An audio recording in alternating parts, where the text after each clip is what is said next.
flights cancelled and thousands evacuate after Typhoon Haikui hits Taiwan.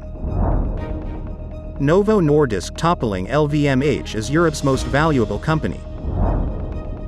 US to send depleted uranium munitions to Ukraine. Italy moves to weaken ties with China without upsetting Beijing. Nigerian president recalls ambassadors worldwide. Australia and China to restart dialogue after 3-year hiatus. Australia will extend mission by sending more police to Solomon Islands. Tony Leung wins Lifetime Award at Venice.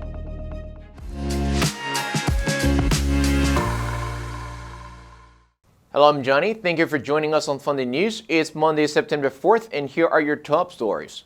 Domestic flights were canceled and almost 4,000 people were evacuated as Taiwan geared for the arrival of Typhoon Haikui on Sunday, which is expected to bring torrential rain and strong winds to the island's south and east.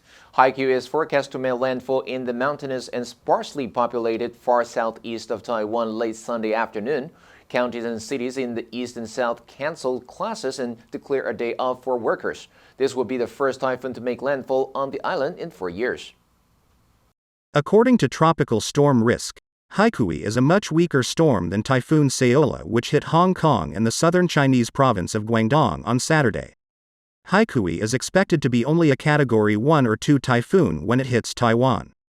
Taiwan's government said that 2,868 people had already been evacuated, mainly in the south and east. Taiwan's two main domestic airlines, Uni Air and Mandarin Airlines, canceled all flights on Sunday, while ferry services to surrounding islands were cancelled as well. Denmark's NovoNordisk on Friday briefly overtook French luxury goods behemoth LVMH to become Europe's most valuable company as investors bet on the potential of its weight loss drugs. According to Refinitiv data cited by Reuters, NovoNordisk's market capitalization was $421 billion, including unlisted stock at 9:43 a.m. London time, versus LVMH's $420.97 billion. Refinitiv data show LVMH regained the top spot it previously held for 2.5 years by 11 a.m. London time. NovoNordisk produces blockbuster weight loss drugs Ozempic and Wegovy. In August, the company released clinical trial results indicating that Wegovy reduced the risk of serious heart problems and heart-related death by 20%. Its share price has more than tripled over the last 3 years, and has gained 66% over the last 12 months. On Thursday, Denmark revised its GDP annual growth forecast to 1.2% from 0.6%, citing a boost from the pharmaceutical industry as a key factor. The Biden administration will for the first time send controversial armor-piercing munitions containing depleted uranium to Ukraine. According to a document seen by Reuters and separately confirmed by 2 U.S. officials, the munitions can be fired from U.S. Abrams tanks that are expected to be delivered to Ukraine in the coming weeks. Reuters reported recent weapons aid packages for Ukraine have included artillery, air defense missiles, and ground vehicles as Ukraine's counteroffensive rides on. Britain sent depleted uranium munitions to Ukraine earlier this year. Depleted uranium is used for ammunition because its extreme density gives rounds the ability to easily penetrate armor plating and self-ignite in a searing cloud of dust and metal. While depleted uranium is radioactive, it is considerably less so than naturally occurring uranium, although particles can linger for a considerable time. The United States used depleted uranium munitions in massive quantities in the 1990 and 2003 Gulf Wars.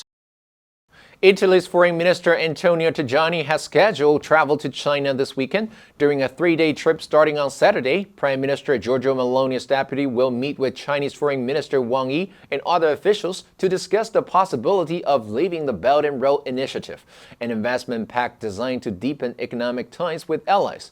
Just before boarding a plane to China, Tajani said that the 2019 agreement had fallen short of expectations. At this moment, China is very important for pushing Russia to an agreement.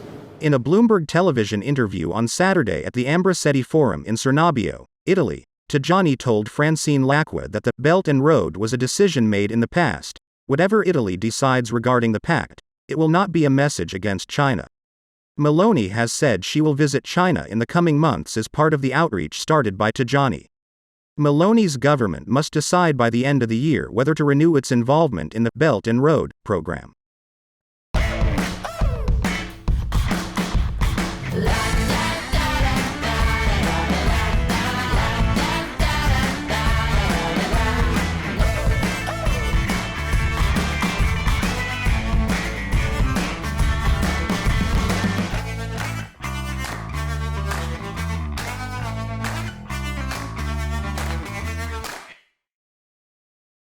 The spokesman for Nigerian President Bola Tinubu said on Saturday that the president has ordered a recall of Nigeria's ambassadors the world over with immediate effect. Presidential spokesman Ajiri Nigale said the president is determined to ensure that world-class efficiency and quality will henceforth characterize foreign and domestic service delivery to citizens, residents, and prospective visitors alike.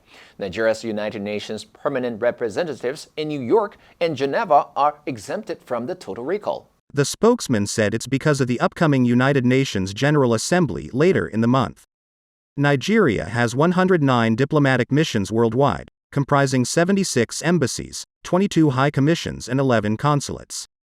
Tinubu, who has embarked on the country's boldest reforms in decades, is scheduled to hold talks with U.S. President Joe Biden on the sidelines of the General Assembly and also met leaders from Brazil, India, South Korea, and Germany during the G20 meeting later in the month.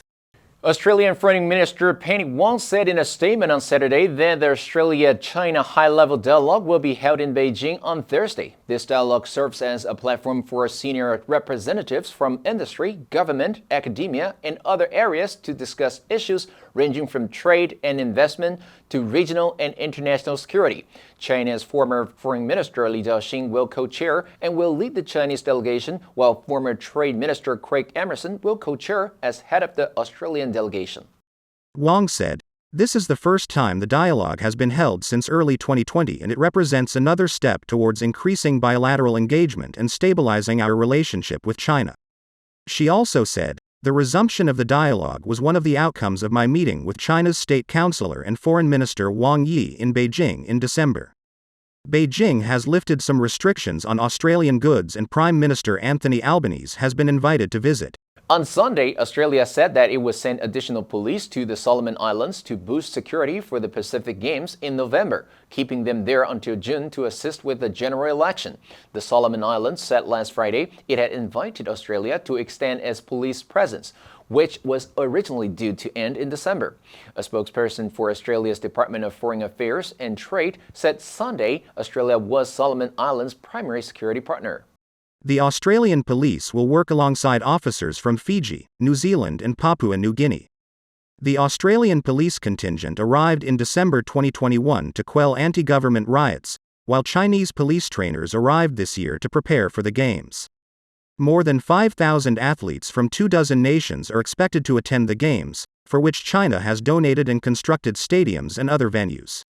Prime Minister Manasseh Sogavare switched diplomatic recognition from Taiwan to Beijing in 2019. Hong Kong actor Tony Leung received a Golden Lion Lifetime Achievement Award at the Venice Film Festival on Saturday. Leung gained international recognition for his roles in movies made by Wong Kar-wai, such as In the Mood for Love and 2046. He also appeared in A City of Sadness, Cyclo, and Lust Caution, a trio of movies that won the top Golden Lion Award at the Venice Film Festival. And Lee presented Leung's award on Saturday.